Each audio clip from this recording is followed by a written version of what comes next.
yan, papasok ka sa Kalingap.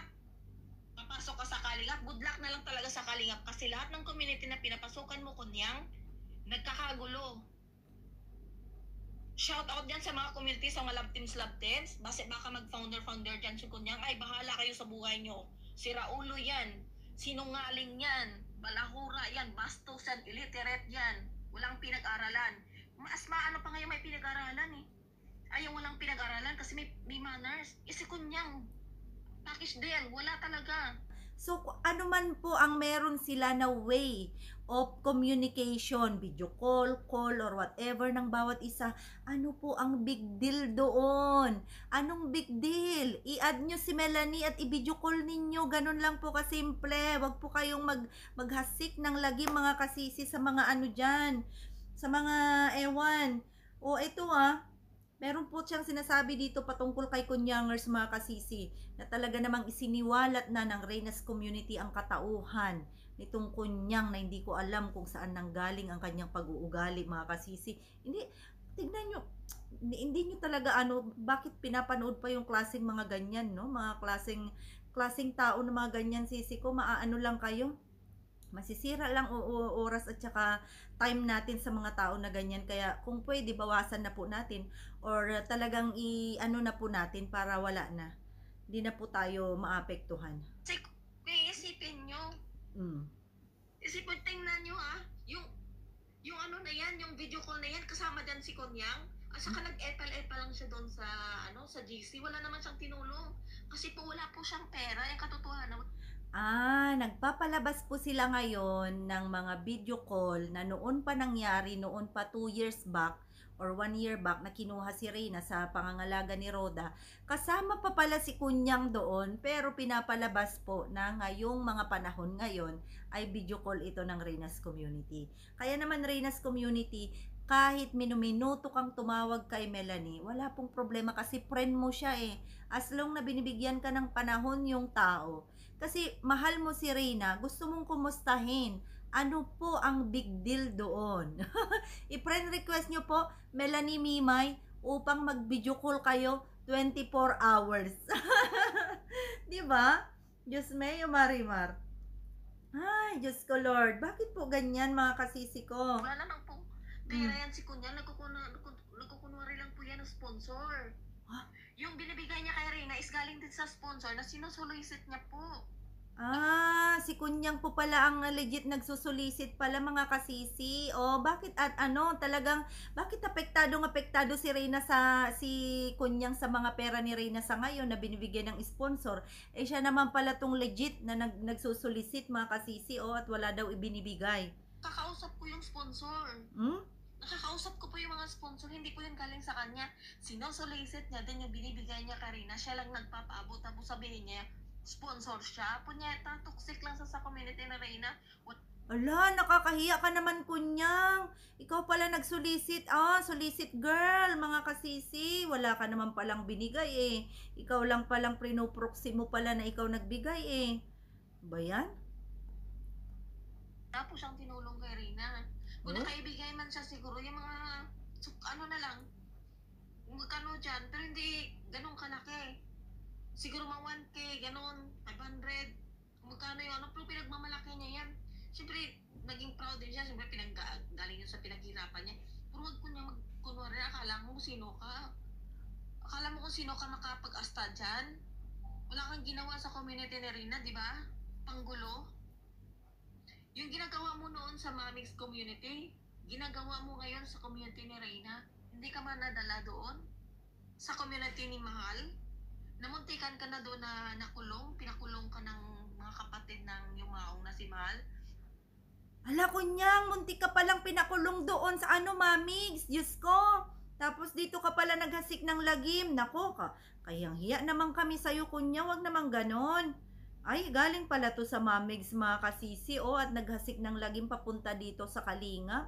Tapos dito kay Reyna pa talaga. Dahil binalahura mo, sinungaling ka. Napakasinungaling ka. Di ba ikaw si mystery girl doon na na-booking? Ikaw pala si Kunyang?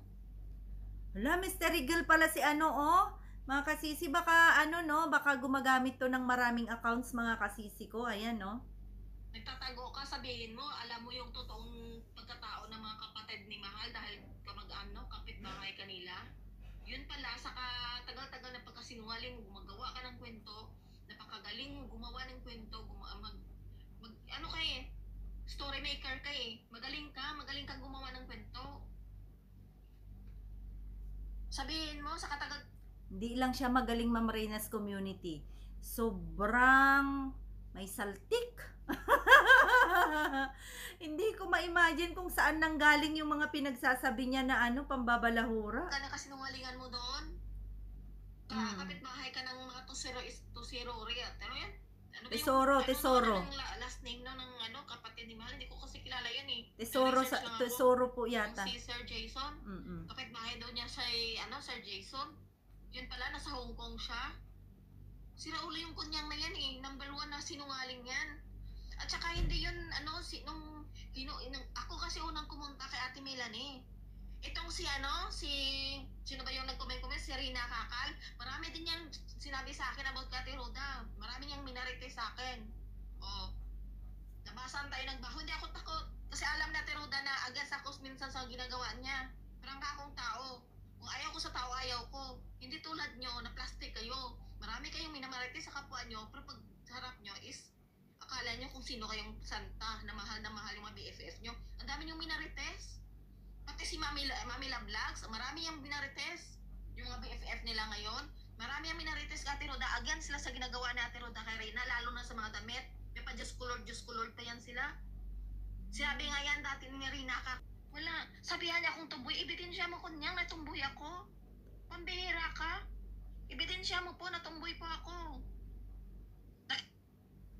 Ayan, hindi po natin masisi mga kasisi ko kung may mga binibitawang ganitong salita ang Reyna's community.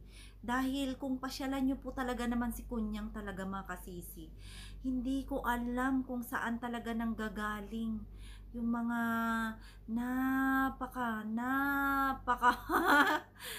hindi ko talaga alam mga kasisi, hindi ko may spelling, tignan nyo, hindi ko rin masabi kung anong klaseng bunganga meron siya, no? Buti nakakatulog pa yung mga tao na ganyan na kung ano-ano na lang binibitawang salita. Alalahanin nyo po, social media, hindi lang po ilalahanin nyo po buong mundo ang nakakarinig po sa inyo at sa atin.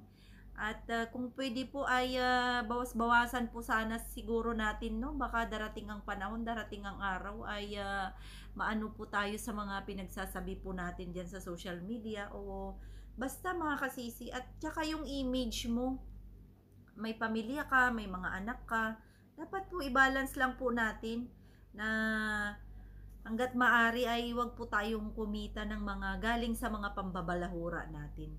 Although tayo naman ay hindi perpekto, walang perpekto, pero pag nasobrahan po ay hindi na po talaga healthy, hindi na talaga. Lalong-lalo na po yung mga tao na hindi marunong or hindi sanay na mga nakakarinig ng mga ganyang salita.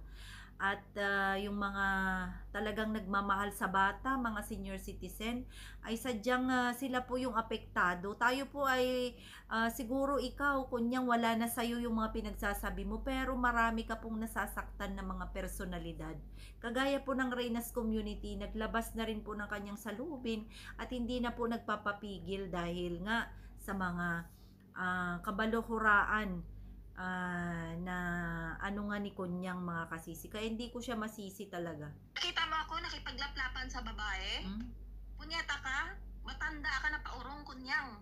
Hindi mo alam yung respeto na tinatawag na respeto. Punyeta ka ha? Huwag mo akong unahan ha? Gaguhan akong gaguhan. Sira ulo kayo. Idadamay nyo ako. Hindi ko nga alam na kinuha noon si Reyna. Natatanong nga ako sa GC. May mga pinipiin pa nga ako. Nagpiin pa nga ako kay Kuya Starrax kung totoo na si Ate Melanie na sa diet.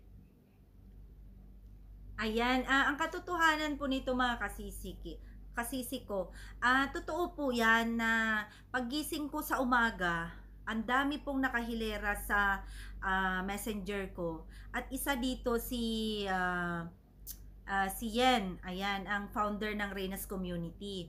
Which is, medyo naglaylo kami ni Reynas Community ng mga 1 linggo, 2 linggo dahil meron po kaming something na hindi pinagkaintindihan. Yan pong katotohanan. Ngayon, bigla po siyang nag-message sa akin na, Ma'am, kumusta? Kinuha na daw si Reyna? Sabi niya, para akong nananaginip mga kasisi. Talaga? Ay di ako naman ay basa yung pala po ay totoo na. Tapos nung minessage ko po yung mga founder na iba, ayun na nga po ay totoo nga na kukuhanin na at nakuha na si Reyna. So, si Ruweneng, si Reyna's Community may kinalaman? Ay wala po. Pero yan na po yung sabi nyo kaya wala na kaming magawa. Yan na po yung nasa mind nyo Kaya sabi namin, oo kami na yung wakwak.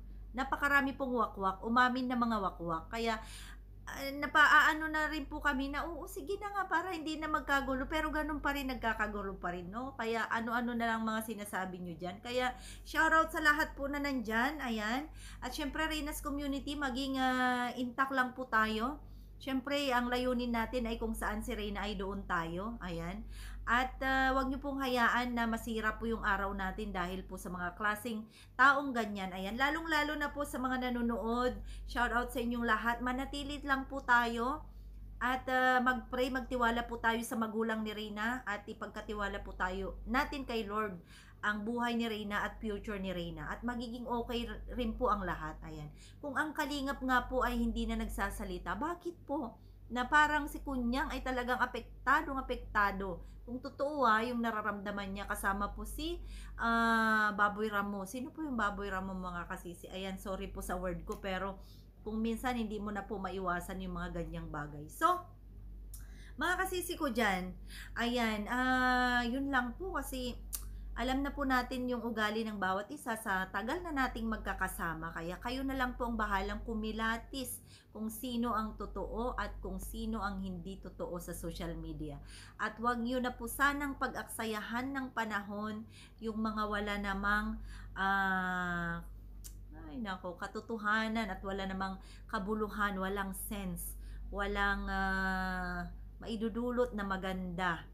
Ayan, lalong-lalo na po ngayon ay kailangan ni Reyna ang suporta at hindi niya po kailangan yung mga bangayan.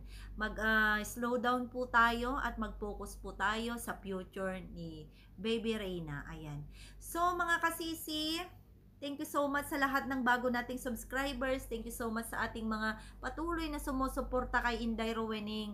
Ayan, patuloy po natin na suportahan si Reyna. Ayan, shoutout sa lahat ng sponsors. Mega love shoutout, salamat sa inyong lahat. Dahil sabi ko sa inyo, kung meron po tayong mga katanungan, gustong mangyari or gustong itanong kay Reyna, patungkol kay Reyna, ay sadyain na lang po natin si Melanie at nandyan naman po open ang social media. Ayan, basta po tao kayong haharap sa inyong sinusuportahan, ay tao rin po kayong irerespeto ng mga tao na gusto nyong suportahan. Ayan, mega love shoutout everyone and thank you so much.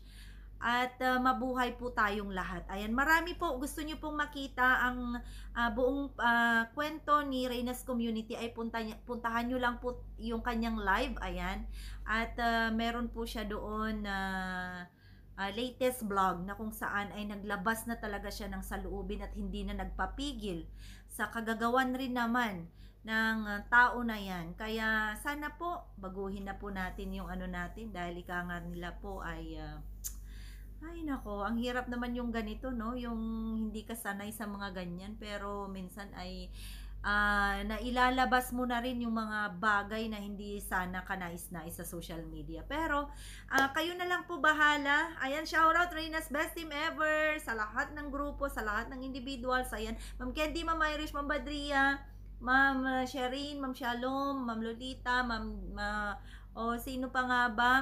Ma'am Ason, ayan, Ma'am Habibigin, I miss you. Everyone, I miss you. Ayan, Ma'am Bayla, thank you so much. Lahat po ng grupo, mega love shoutout, Ma'am Tess, Ma'am Mel, ayan, Ma'am Rena, of course. Lahat-lahat, I love you all, everyone. At syempre po, gusto ko rin Shout out, Ma'am Candy. Oh, Mama Sup Sup, I love you. I love you all. Ma'am Irish. Ayan, sa lahat-lahat. Alam nyo na po kung sino kayo. At syempre, baby girl Reina, we miss you. I hope that everything will be fine. We are looking forward for everything about you. And be good girl always. We are here to support you anywhere, wherever you are. And our prayers is always with you. Yan lang naman po yung wish natin eh. At sana po manaig ang pagkakaisa at pagmamahalan ng bawat isa.